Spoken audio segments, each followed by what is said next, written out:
Muchas gracias, doctor Manrique, y felicitaciones a usted también por el excelente congreso. Mi agradecimiento a Novo por la invitación para esta charla y mis felicitaciones también al doctor Eduardo Pretel por su brillante trayectoria académica y científica. Vamos a revisar brevemente estos aspectos, recordando la epidemia de diabetes que ocurre a nivel mundial y que también se da en nuestro país. Hay una prevalencia de diabetes de 7% a nivel nacional, 2.8 de nuevos diagnósticos, la prevalencia en Lima es de 8.4 y en el resto del país del 6%, siempre la prevalencia es mayor en la costa. Pero lo importante es que en el Perú también las enfermedades crónicas son bastante prevalentes y la diabetes mellitus el año 2011 en nuestro país fue la 8ª causa de muerte y es la 9ª causa de carga de enfermedad, sobre todo por años perdidos por discapacidad y años perdidos de vida. La diabetes, a diferencia de otros países, es la 6ª causa de ceguera en el Perú, la 1ª causa de enfermedad renal crónica, la 1ª causa de microalbuminuria, 1ª causa de amputaciones no traumáticas, 1/3 de todos los infartos en el Perú ocurren en diabéticos y también es la 3ª causa de ACV en el Perú. Por lo tanto, prevenir estas complicaciones es bastante importante y ya hemos visto que los estudios cardiovasculares que se han hecho de control estricto de la glucosa, que ustedes los ven listados acá, han demostrado disminución de las complicaciones microvasculares, pero lo más importante en lo concerniente a diabetes tipo 2 es que cuando uno controla a los pacientes muy bien desde el inicio del diagnóstico, a largo plazo se va a ver una disminución de las complicaciones macrovasculares y de la mortalidad, que eso es lo que vimos ayer con el doctor Asner, que se ha llamado buen legado metabólico. La diabetes mellitus es una enfermedad que tiene múltiples etiologías, pero una de las que realmente se ha identificado últimamente es el defecto incretina disminuido, que no es nuevo porque la endocrinología, ahora que el doctor ha hecho el repaso de la endocrinología a nivel nacional, a nivel mundial la endocrinología nace con las hormonas gastrointestinales. Desde el año 5 se acuña el nombre de hormona a una sustancia que el doctor Starling llamó secretina porque secretaba bicarbonato por el páncreas. Desde esa época el concepto de incretina ya nace el año 32 con el doctor Barré, se demuestra el año 64, el año 73 se identifica la principal incretina, el año 95 se identifica la DPP4 como una enzima que metaboliza las incretinas y el año 87 se identifica el GLP-1. El descubrimiento de la insulina permitió demostrar el efecto incretina, es decir, cuando uno ingiere la glucosa y no cuando se la administra en forma endovenosa, se va a obtener un mayor niveles de insulina plasmática. Y es así que se postula la existencia del eje entero insular. Hay una conexión nerviosa entre el intestino y el islote pancreático, hay una conexión endocrinológica por las incretinas y hay una conexión natural que es entre los nutrientes, ácidos grasos, proteínas y glucosa con el islote pancreático. El advenimiento del clúster glicémico permitió comprobar esto ya de manera categórica. Ante iguales niveles de glucosa, cuando se ingiere la glucosa se secreta más insulina que cuando se inyecta. Se secreta más péptido C cuando se ingiere que cuando se inyecta. El glucagón disminuye más, eso sí, cuando se inyecta la glucosa a la vena, hay una mayor secreción, mayor inhibición del glucagón. Y cuando uno consume glucosa se secreta la principal incretina, que es el péptido insulinotrópico dependiente de glucosa o llamado inicialmente péptido inhibitorio gástrico. Ven ustedes la magnitud del incremento y también la otra incretina, el GLP-1, que también se incrementa aunque en menor proporción. De los estudios del doctor Naur resumidos este año en febrero, los diabéticos tienen menor efecto incretina, ya sea valorado por la secreción de insulina o el péptido C, que las personas no diabéticas. Y cuando se les inyecta el GLP-1, hay una disminución de la glucosa que no llega al grado de hipoglicemia, hay una mayor secreción de insulina y una disminución del glucagón. También todos sabemos que el GLP-1 es un péptido que dura 1 a 2 minutos en la sangre, que es degradada por la enzima DPP4, y es por eso que nace el concepto de terapia basada en incretinas, en desarrollar análogos del GLP-1 que no sean degradados por la DPP4 o inhibidores de esta enzima. Y es así que el concepto de terapia basada en el efecto incretina se refiere a dos sustancias, las moléculas agonistas del receptor de GLP-1, que hay de dos tipos, los análogos similares al GLP-1 humano, liraglutida, albiglutida y ulaglutida, y los análogos del receptor de GLP-1 derivados de la saliva del monstruo de Gila, la exendina, exenatida y la lisisenatida. Y los inhibidores de PP4, que los tenemos casi todos. Los análogos de GLP-1, como mencionó el doctor Umpierres, van a ser en el futuro drogas muy utilizadas, y miren ustedes la cantidad que tenemos actualmente y ya aceptadas en el mercado en Europa y en Estados Unidos. De esos análogos, liraglutide fue uno de los primeros en ser aprobado y, como les mencioné, es una droga que tiene una homología en un 90% con el GLP-1 nativo, y eso es importante porque induce menor proporción de formación de anticuerpos. El GLP-1 en liraglutida, en todo el programa clínico que llevó a su aprobación por la FDA y la EMA en Europa, ha demostrado mayor efectividad en reducir la hemoglobina glicosilada con una pérdida de pesos en hipoglicemias. Ese efecto dual se puede obtener con resiglitazona en un 15%, con glargina en 25%, con glimepirida en 32%, con sitagliptina en 56%, con la exenatida en 72%, pero con liraglutide a la dosis de 1.2 en 75% y a la dosis de 1.8 en 78% de pacientes. O sea, bajar la hemoglobina glicosilada perdiendo peso y sin hipoglicemias. Y también de todo el programa de estudios clínicos, liraglutida ha demostrado que baja más la presión, el peso corporal que obviamente rosiglitazona, glargina o exenatida o sitagliptina. Tiene un efecto disminuyendo la presión arterial sistólica, que son factores de riesgo cardiovascular. Tiene un efecto bajando el colesterol total en comparación con glimepiride o con insulina glargina o con rosiglitazona. Y también tiene un efecto importante disminuyendo los triglicéridos. En el metaanálisis de los estudios clínicos de liraglutide se vio que es neutro con respecto a eventos cardiovasculares, pero como ha ocurrido con todas las drogas basadas en el terapia incretinas, la FDA ha requerido que se haga un estudio cardiovascular. Y ustedes ven de los estudios cardiovasculares que se han hecho con inhibidores de EPP4 vía oral, el estudio SABOR mostró que saxagliptina es neutro, pero aumentó la admisión por insuficiencia cardíaca. Alogliptina es neutro, sitagliptina en el estudio TECOS también mostró neutralidad con respecto a eventos cardiovasculares. De los análogos de los agonistas del receptor de GLP-1, lixisenatida tiene el estudio LIXA, que también demostró ser neutro con respecto a patología cardiovascular. Liraglutide, como el estudio LEADER que vamos a discutir, ha resultado positivo, y la otra droga, el semaglutide, también del laboratorio Novo Nordisk, ha resultado positivo, aunque los detalles todavía no los conocemos. Entonces les voy a, en forma resumida, dar los principales resultados del estudio LEADER, por el acrónimo que ustedes ven en la parte superior. Este estudio fue un estudio global hecho en Norteamérica. Latinoamérica participó con México, Brasil, y también se usa en Asia, Sudáfrica, Australia, como ven ustedes ahí. Este es un estudio que fue diseñado para durar en promedio entre 42 y 60 semanas. Estuvo basado en el alcanzar 611 eventos cardiovasculares.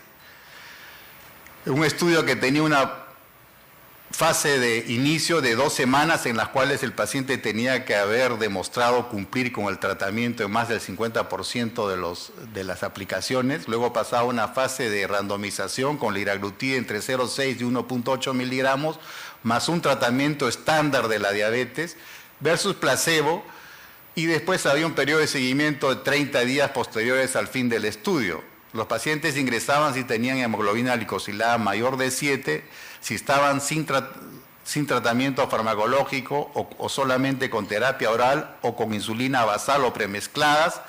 Hubo 2 grupos de tratamiento, pacientes mayores de 50 años con enfermedad cardiovascular establecida y mayores de 60 años con al menos un factor de riesgo cardiovascular. Se excluyeron los diabéticos tipo 1, los que usaban otras agonistas del receptor de GLP-1, los que usaban inhibidores de PP4, o los que tenían historia familiar o personal de neoplasia endocrina múltiple tipo 2 o cáncer medular de tiroides, y también los que habían tenido un evento cardiovascular 2 semanas antes del estudio.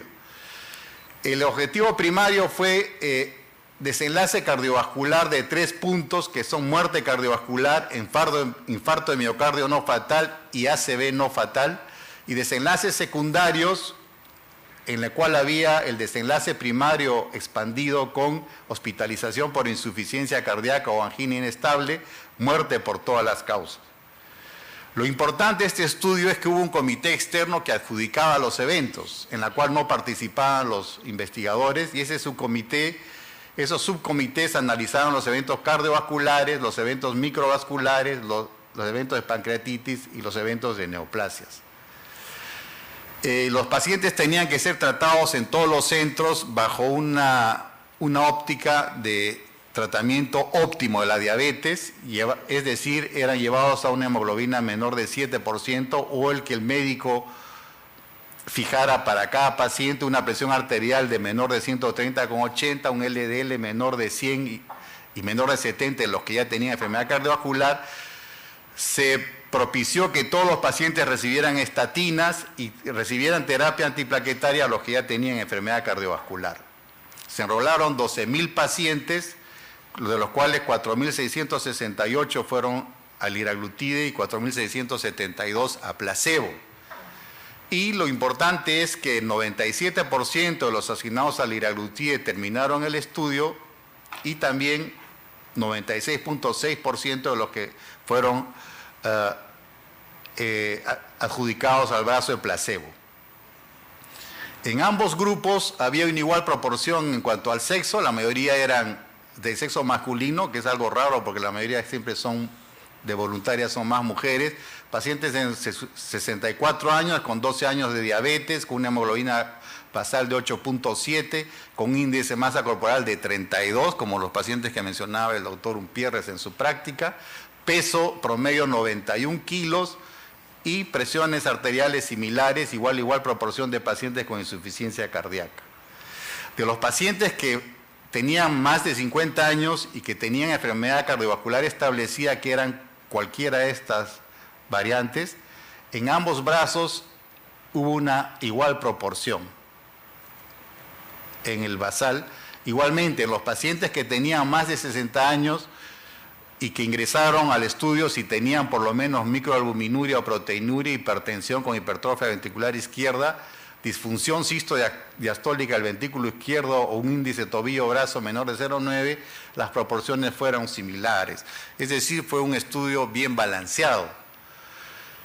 Igualmente, una igual proporción de pacientes recibían metformina, sulfonilurias, glitazonas, glinidas o insulina, y durante el estudio una mayor proporción de pacientes asignados a placebo tuvieron que usar insulina para mantener un nivel de glucosa menor de 7. El estudio tuvo una media de seguimiento de 3.84 años, una media de exposición a droga de 3.5 y la dosis promedio de liraglutida fue de 1.78. ¿Cuáles fueron los resultados? La hemoglobina glicosilada bajó más en la rama de liraglutide. Miren ustedes, en forma sostenida hasta las 36 semanas, en que la diferencia era de menos 0.4 a favor del liraglutide. El peso corporal bajó más en la rama del liraglutide que en placebo, una diferencia de peso a las 36 semanas de 2.3 kilos. Igualmente, los pacientes en las primeras visitas tuvieron igual proporción de fármacos cardiovasculares, como ven ustedes ahí, y durante el estudio una mayor proporción de pacientes en la rama de placebo tuvieron que usar diuréticos. Y vemos que durante el estudio los pacientes asignados a la liraglutide tuvieron una menor presión sistólica, que a la semana 36 era de menos 1.2 miligramos a favor de la liraglutide, y también de la presión arterial diastólica, que a las 36 semanas era 0.6 miligramos de milímetros de mercurio menor en la rama de liraglutide. La frecuencia cardíaca se elevó en 3 latidos por minuto más en la rama de liraglutide que en placebo. El colesterol disminuyó 1.6 miligramos menos a la semana 36 en liraglutide, y el HDL subió un poco, 0.3, pero esto no llegó a ser significativo. En cuanto a los desenlaces primarios, lo que primero, se usó el método de riesgo proporcional de Cox. Primero se hizo una prueba estadística para evaluar no inferioridad y luego superioridad de acuerdo a estos parámetros. Y lo importante es que durante el seguimiento, los pacientes que estuvieron en el brazo liraglutide tuvieron 13% menos eventos cardiovasculares que en el brazo placebo, y esto fue altamente significativo.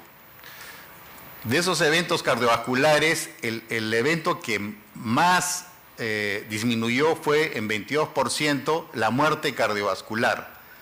En cambio, el infarto miocardio disminuyó de 12%, pero no fue significativo, y el ACV no fatal bajó 11%, pero no fue significativo.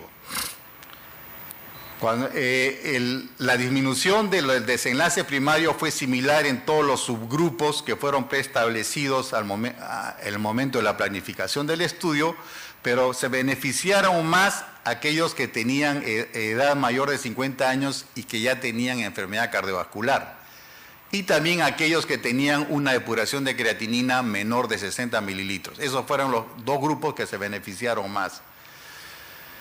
De los eventos cardiovasculares expandidos, es decir, cuando se añade insuficiencia cardíaca o hospitalización por angina inestable, liraglutide bajó el riesgo en 22%, y esto fue significativo en comparación con el placebo.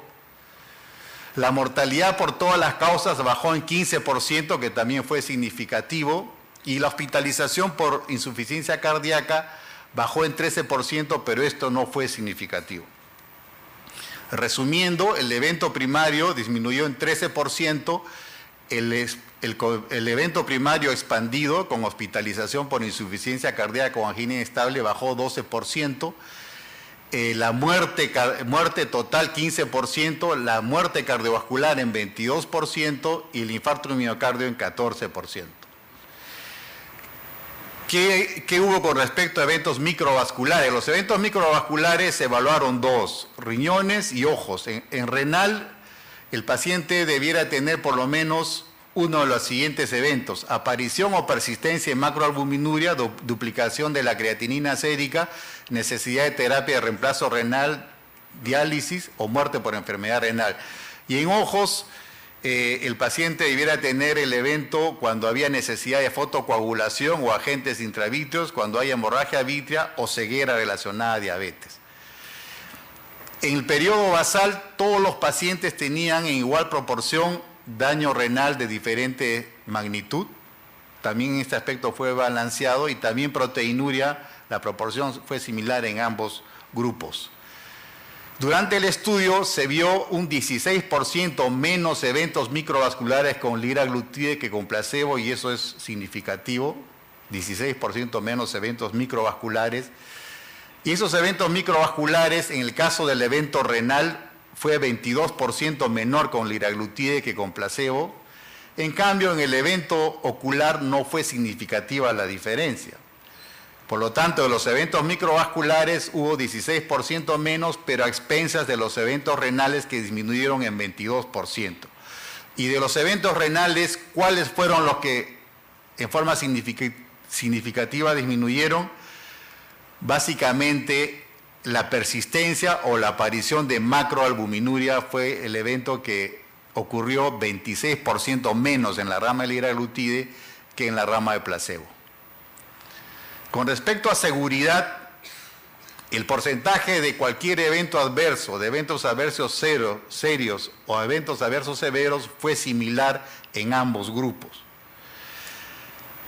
En algunos eventos adversos selectos vemos que la enfermedad vesicular aguda fue más frecuente en el grupo de liraglutide que con placebo, y sobre todo la colecistitis aguda, aunque esto ocurrió en menos del 3% de pacientes. Los eventos tiroideos de hipe o hipertiroidismo fueron similares, los eventos de pie diabético fueron similares en ambos grupos, las reacciones alérgicas en general fueron similares, pero molestias en el sitio de inyección ocurrieron en menos del 1%, pero en forma más significativa con liraglutide que con el placebo. Los eventos adversos serios ocurrieron más con placebo con liraglutide y los pacientes tuvieron más náusea, vómito, diarrea, dolor abdominal, apetito disminuido o disconfort abdominal con liraglutide que con placebo, aunque esto ocurrió también en menos del 3% de pacientes. Con respecto a hipoglicemia, con el liraglutide hubieron 20% menos episodios de hipoglicemia, diagnosticadas como menor de 56 miligramos, y 31% menos episodios de hipoglicemia severa, aquella que el paciente requiere ser asistido por un tercero. Y en cuanto a neoplasias, que siempre ha sido una preocupación con estas drogas, lo que se ve es que cualquier neoplasias malignas o neoplasias benignas fueron similares en el grupo de liraglutide y placebo. Más bien en el grupo de liraglutide hubo menos porcentaje de cáncer de próstata y de leucemias. Y con respecto a cáncer de páncreas hubo un mayor número de pacientes en el brazo de liraglutide que con placebo, aunque esto no fue significativa la diferencia. Una mayor proporción de pacientes con cáncer de páncreas murieron con placebo que con liraglutide. Con respecto a neoplasia tiroidea, la frecuencia de cáncer medular de tiroides fue 0 en el grupo de liraglutide y un solo paciente en el grupo de placebo, y esto no fue significativo. Y con respecto a pancreatitis, los pacientes que recibieron liraglutide tuvieron enzimas pancreáticas mayores que los pacientes que estuvieron en el grupo de placebo, aunque estos niveles no fueron por encima de lo normal. Y el porcentaje de pancreatitis, hubo 18 casos en el grupo de liraglutide y 23 en el grupo de placebo, no hubo diferencia significativa, y de pancreatitis crónica ninguno en el grupo de liraglutide y 2 en el grupo de placebo, y la diferencia tampoco fue significativa.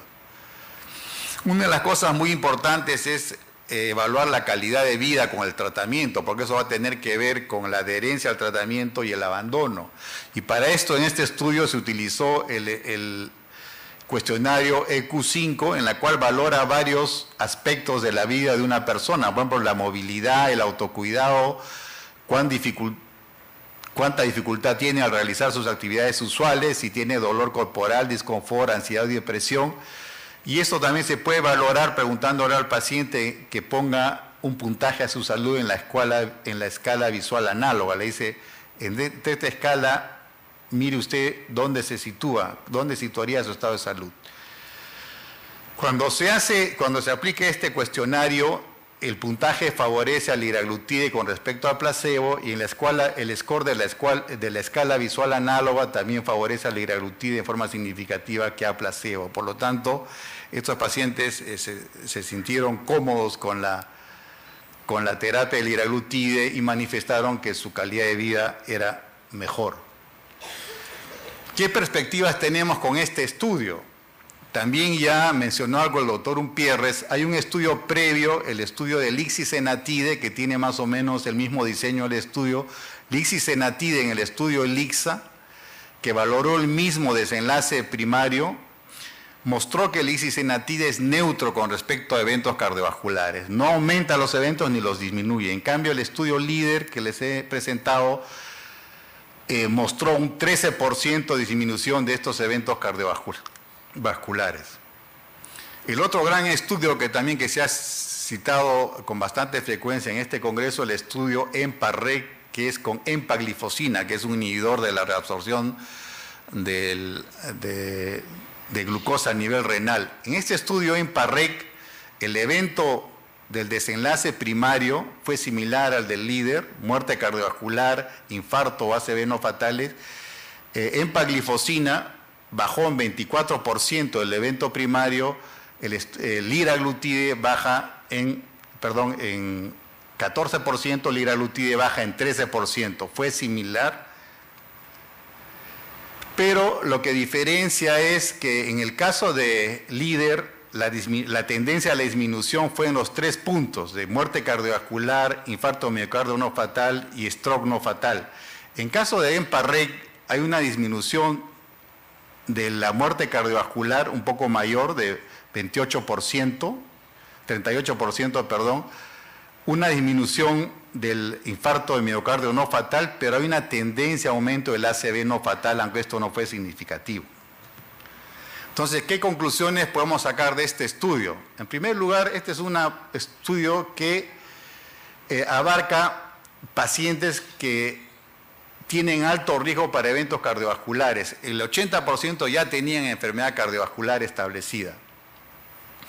Y el mayor beneficio de esta droga con respecto a desenlaces cardiovasculares se dio en aquellos que tenían más de 50 años y enfermedad cardiovascular establecida, y en aquellos que tenían una depuración de creatinina menor de 60 mililitros por minuto.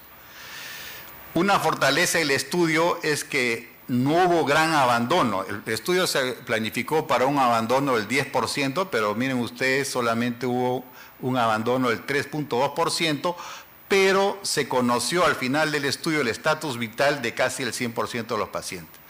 Otra fortaleza del estudio es que hubo un comité externo que adjudicaba los eventos que les he mostrado, y que liraglutide bajó en 13% el desenlace primario de muerte cardiovascular, infarto y ACV no fatales.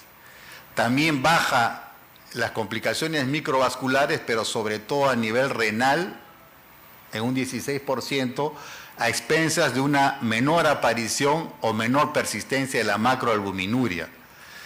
Liraglutide en este estudio mostró mayor reducción de hemoglobina glicosilada, de peso corporal y de la tasa de hipoglicemia, que eso es muy importante. Fue bien tolerado y los eventos gastrointestinales que les he narrado, bueno, eso está de acuerdo a todos los estudios clínicos previos, que esto ocurre generalmente al inicio del tratamiento. No hubo un incremento de pancreatitis, que es algo que siempre se ha temido con la terapia basada en incretinas, pero sí de colecistitis aguda, ¿no? Aunque esto ocurrió en menos del 2% de los pacientes. No se incrementó las hospitalizaciones por insuficiencia cardíaca, y liraglutide redujo el riesgo de mortalidad total en 15% y también redujo el riesgo de muerte cardiovascular en 22%.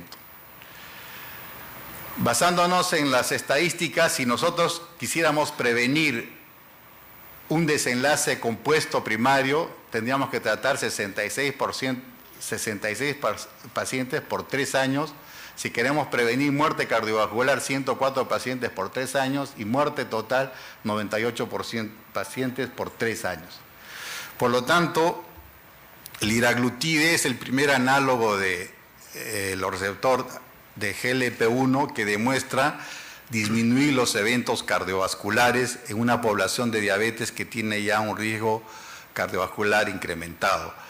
Y esta disminución del riesgo cardiovascular se suma a otros beneficios que tiene esta terapia, como es reducción de la hemoglobina glicosilada, reducción de peso sin incrementar y por el contrario disminuir los eventos de hipoglicemia tanto severas como sintomáticas. Eso es todo, les agradezco por su atención. Muchas gracias, doctor Jaime Villena. Tenemos unos 5 minutos para unas preguntas y algunos comentarios que ustedes deseen, porque yo creo que es un tema muy interesante. Y yo le diría, doctor, usted cuando evalúa, por ejemplo, la progresión de la dosis 0,6, 1.2, 1.8, el estudio líder se hizo con 1.8. No, la progresión siempre se inicia con 0.6, a la semana se sube 1.2 y luego 1.8. Se ha ido titulando, ¿no? Y cuando ocurren eventos de náusea o vómitos, a veces se retrocede la dosis para luego ir a la progresión, ¿no? La progresión no necesariamente se tenía que hacer, eso dependía si se alcanzaba o no el valor de hemoglobina glicosilada menor de 7. Muchas veces se podía quedar en 1.2. Algunos pacientes pueden tener la dosis de 1.2. La dosis, la mediana fue 1.7, ¿no? O sea, había pacientes que estaban en la dosis mayor y había pacientes que estaban en la dosis de 1.2. Sí, doctor. Sí, Jaime, si uno compara, por ejemplo, Seibor, Tecos, el nivel de control de glucemia fue muy, o sea, no hubo diferencia en los dos grupos. En cambio acá, con liraglutide hay una diferencia. ¿Crees tú que eso pudiera ser la explicación de los resultados? Por lo menos en microvasculatura yo pensaría que sí tiene bastante impacto, ¿no? Como es clásico. Pero ¿qué tanto sería parte de la explicación de la diferencia? En primer lugar, los análogos de GLP-1 son más potentes bajando la hemoglobina glicosilada, bajando de peso, que los inhibidores de EPP4, ¿no? Es por eso que hay la diferencia de hemoglobina glicosilada. Ahora, ¿por qué reduce liraglutide los eventos cardiovasculares? Como ustedes ven en la gráfica, los eventos cardiovasculares empiezan a disminuir recién a los 6 meses y luego al año. En el estudio EMPA-REG, los eventos cardiovasculares empiezan a reducirse casi al mes. Lo que se ha postulado en el estudio con empaglifosina es que eso se debería a cambios hemodinámicos. En cambio, en el caso del liraglutide sería multifactorial. Parece ser que el liraglutide, aparte de bajar de peso, bajar la presión arterial sistólica, también tendría un efecto sobre el mismo proceso aterosclerótico. Se han descrito efectos positivos del liraglutide sobre el endotelio. Baja el inhibidor del activador del plasminógeno, baja los niveles de dimetilarginina asimétrica, que cuando hay dimetilarginina asimétrica alta hay menor producción de óxido nítrico. También los análogos de GLP-1 tienen un efecto directo sobre el corazón. Ustedes hemos visto los estudios de infarto de miocardio, mejoran la vitalidad del cardiocito y también bajan los niveles de proBNP. Entonces parece ser que el efecto es sobre el proceso aterosclerótico en sí, además de la baja de peso que ocurre y de la disminución de la presión arterial sistólica. Bien, gracias. Doctor, ¿usted considera el paciente candidato después de un evento cardiovascular? Generalmente hacemos insulinización y después de insulina, pues un análogo de GLP-1 o la asociación en el futuro, ¿cómo ve este planteamiento de terapia combinada? Yo creo que la terapia combinada, ayer hubo una charla interesante del doctor Ashner con la cual concuerdo, es que en general el paciente que tiene, no es obeso, el paciente que tiene menos de 30 de índice de masa corporal, la alternativa es obviamente insulina, pero el paciente que tiene más de 30 de índice de masa corporal, yo creo que la alternativa principal es el uso de un análogo de GLP-1.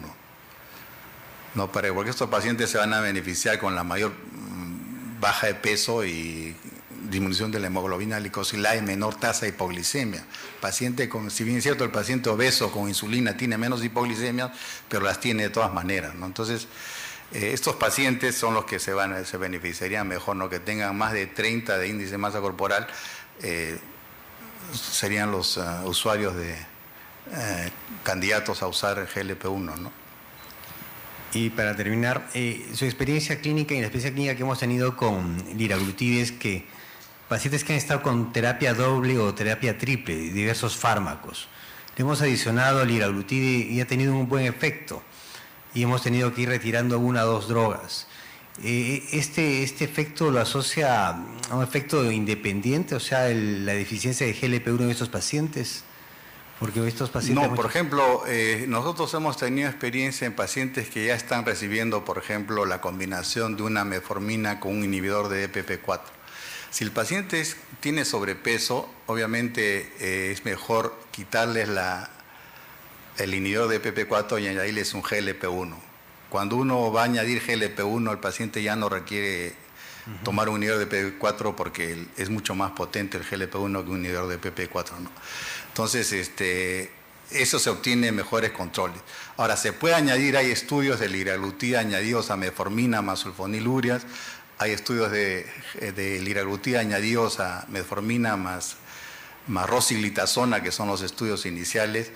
Hay estudios que se añade a metformina, sulfoniluria, liraglutide, cuál va mejor a veces que insulina glargina. Baja más la hemoglobina glicosilada que cuando se añade glargina, es el estudio LEAD-5. Entonces, sí tienen una amplia gama de aplicaciones, el uso de análogos de GLP-1 cuando se añaden, ya sea metformina, sobre todo en el paciente que tiene más de 30 índices de masa corporal, o cuando se añade el paciente que ya está en 2 drogas, ¿no? Muy bien. Una pregunta. Sí, doctor Zapata. A mí me llamó la atención en una presentación de liraglutide el uso de liraglutide en la estenosis hepática, que era una de las promesas, digamos, hacia esos pacientes, porque evitaba que lleguen a la fibrosis. Un 40% de los pacientes diabéticos tienen, que no son obesos, tienen hígado graso. El 100% casi de los obesos tienen hígado graso. Entonces esto es una ventana grande que se abre para el tratamiento con liraglutide para los pacientes obesos. ¿Algún comentario? Perdón. No, sí, en abril de este año ha salido un artículo publicado del estudio de liraglutide en hígado graso, en la cual hay beneficio no solamente en marcadores bioquímicos, sino también en cambios histológicos. Pero eso todavía su uso no está aprobado para los casos de NASH, ¿no? Pero sí hay beneficio ya en un estudio publicado recientemente. Esto, la última. Usted ha mencionado algo muy importante, pero no sé si le han dado importancia. Es un comentario un poco. Si hay una mejora del óxido nítrico en estos pacientes diabéticos y esta mejora es ostensible y por eso tiene muchos efectos cardiovasculares, también podría tener alguna mejora en la disfunción eréctil de los pacientes diabéticos. Bueno, ese tema no se estudiaba, pero el efecto sobre el endotelio, por ejemplo, explicaría por el mayor descenso que hay en la presión arterial sistólica y también por un efecto a nivel endotelial. Pero sobre la disfunción eréctil no sé de algún estudio que tenga datos. Sí, doctor Villena, agradeciéndole su exposición. 2 preguntas.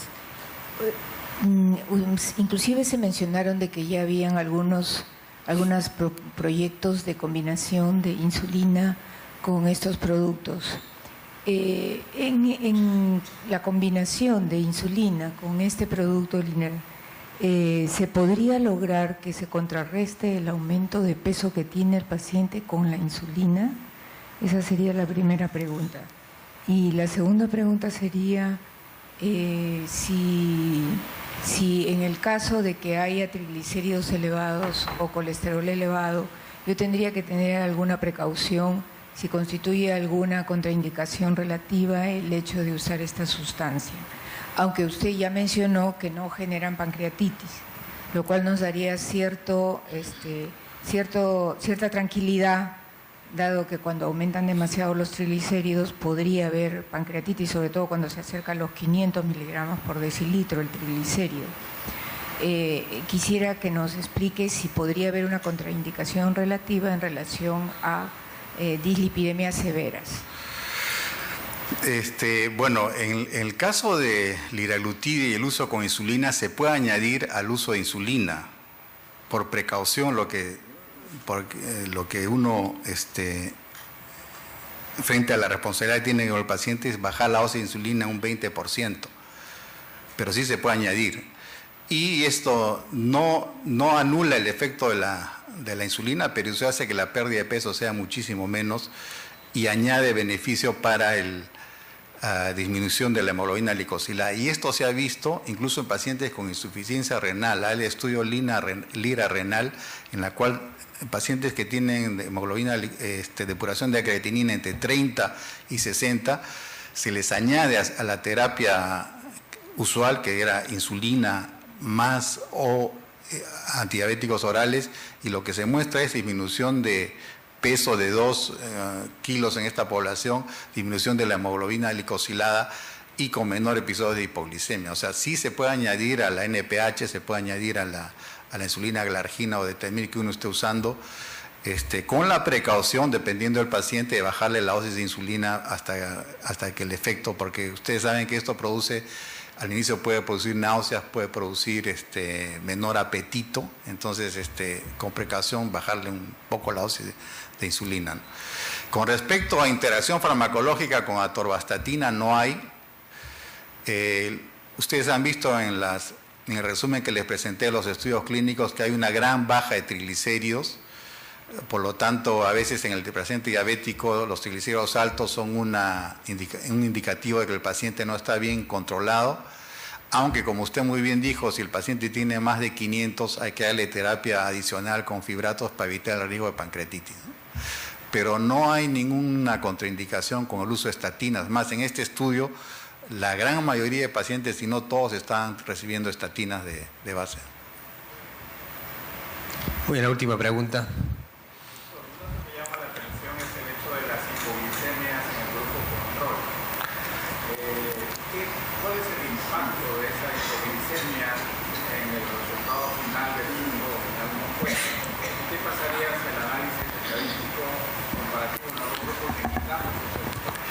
Bueno, no se ha hecho ese estudio, ese subgrupo de análisis estadístico, ese subgrupo que ha hecho hipoglicemias, pero el hecho que han hecho hipoglicemias es que porque estos pacientes su control metabólico era peor, es por eso que también tuvieron que añadirse más drogas, y entre ellas las drogas que se incrementaron fue la insulina, ¿no? Pero no se ha hecho ese análisis estadístico del subgrupo de pacientes que tuvo hipoglicemia, ¿no? Probablemente eso aparezca. Esta es la primera publicación y ese grupo de hipoglicemias no fue, pues tampoco la gran mayoría de pacientes, no fueron un grupo. Pero la explicación es que ellos tuvieron que usar, por su mal control del metabólico, tuvieron que usar más insulina que el grupo que recibía el liraglutide, ¿no? Es por eso que el grupo que recibe el liraglutide están mejor controlados y tenían menores niveles de hemoglobina glicosilada. Muy bien, queremos agradecer al doctor Jaime Llene con un fuerte aplauso por su excelente exposición. Muchas gracias. Muchas gracias, doctor Manrique, y felicitaciones a usted también por el excelente congreso.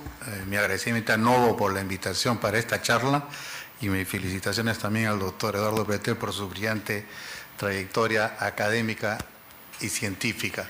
Vamos a revisar brevemente estos aspectos, recordando la epidemia de diabetes que ocurre a nivel mundial y que también se da en nuestro país. Hay una prevalencia de diabetes de 7% a nivel nacional, 2.8 de nuevos diagnósticos, la prevalencia en Lima es de 8.4 y en el resto del país del 6%, siempre la prevalencia es mayor en la costa.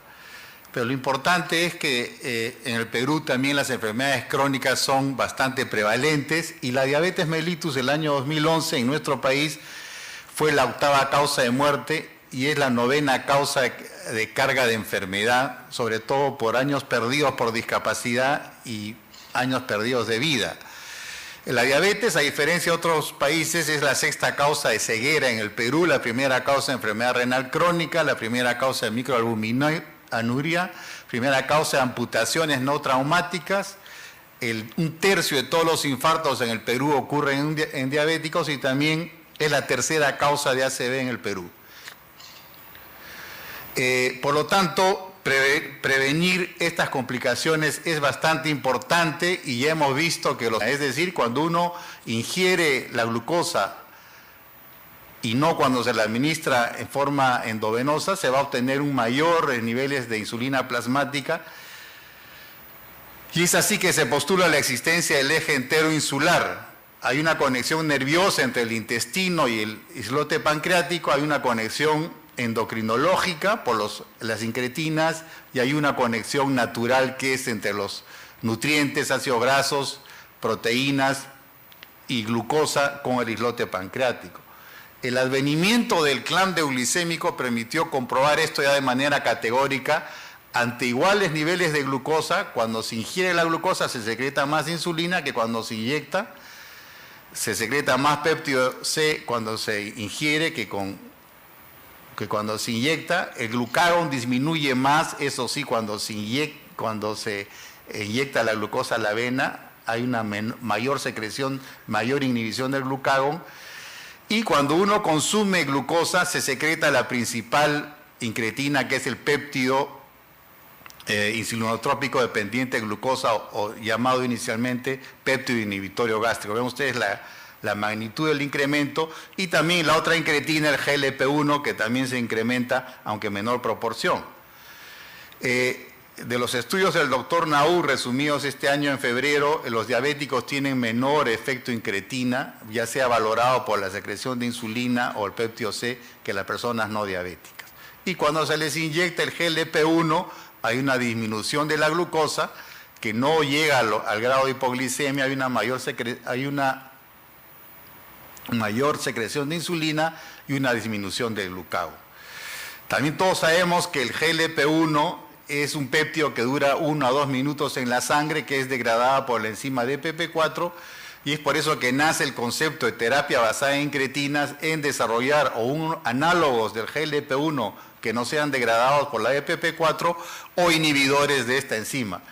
Y es así que el concepto de terapia basada en el efecto incretina se refiere a dos sustancias: las moléculas agonistas del receptor de GLP-1, que hay de dos tipos, los análogos similares al GLP-1 humano, liraglutida, biglutida y ulaglutida, y los análogos del receptor de GLP-1 derivados de la saliva del monstruo de Gila, la exendina, exenatida y la isisenatida, y los inhibidores de PP4, que los tenemos casi todos.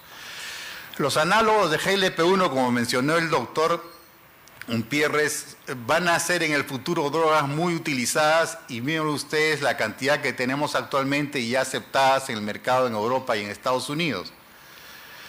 De esos análogos, liraglutide fue uno de los primeros en ser aprobado, y como les mencioné, es una droga que tiene una homologación. Los estudios cardiovasculares que se han hecho de control estricto de la glucosa, que ustedes los ven listados acá, han demostrado disminución de las complicaciones microvasculares, pero lo más importante en lo concerniente a diabetes tipo 2 es que cuando uno controla a los pacientes muy bien desde el inicio del diagnóstico, a largo plazo se va a ver una disminución de las complicaciones macrovasculares y de la mortalidad, que eso es lo que vimos ayer con el doctor Asner, que se ha llamado buen legado metabólico. La diabetes mellitus es una enfermedad que tiene múltiples etiologías, pero una de las que realmente se ha identificado últimamente es el defecto incretina disminuido, que no es nuevo, porque la endocrinología, ahora que el doctor ha hecho el repaso de la endocrinología a nivel nacional, a nivel mundial, la endocrinología nace con las hormonas gastrointestinales. Desde el año 5 se acuña el nombre de hormona a una sustancia que el doctor Starling llamó secretina, porque secretaba bicarbonato por el páncreas. Desde esa época el concepto de incretina ya nace el año 32 con el doctor Barré, se demuestra el año 64, el año 73 se identifica la principal incretina, el año 95 se identifica la DPP4 como una enzima que metaboliza las incretinas, y el año 87 se identifica el GLP-1. El descubrimiento de la insulina permitió demostrar el efecto incretina en un 90% con el GLP-N nativo, y eso es importante porque induce menor proporción de formación de anticuerpos. El GLP-1 el liraglutida, en todo el programa clínico que llevó a su aprobación por la FDA y la EMA en Europa, ha demostrado mayor efectividad en reducir la hemoglobina glicosilada con una pérdida de peso en hipoglicemias. Ese efecto dual se puede obtener con reciclitazona en un 15%, con glargina en 25%, con glimepirida en 32%, con sitagliptina en 56%, con la exenatida en 72%, pero con liraglutide a la dosis de 1.2 en 75% y a la dosis de 1.8 en 78% de pacientes. O sea, bajar la hemoglobina glicosilada perdiendo peso y sin hipoglicemias. Y también de todo el programa de estudios clínicos, liraglutida ha demostrado que baja más la presión, el peso corporal que obviamente rosiglitazona, glargina o exenatida o sitagliptina. Tiene un efecto disminuyendo la presión arterial sistólica, que son factores de riesgo cardiovascular. tiene un efecto bajando el colesterol total en comparación con glimepiride o con insulina glargina o con rosiglitazona. Y también tiene un efecto importante disminuyendo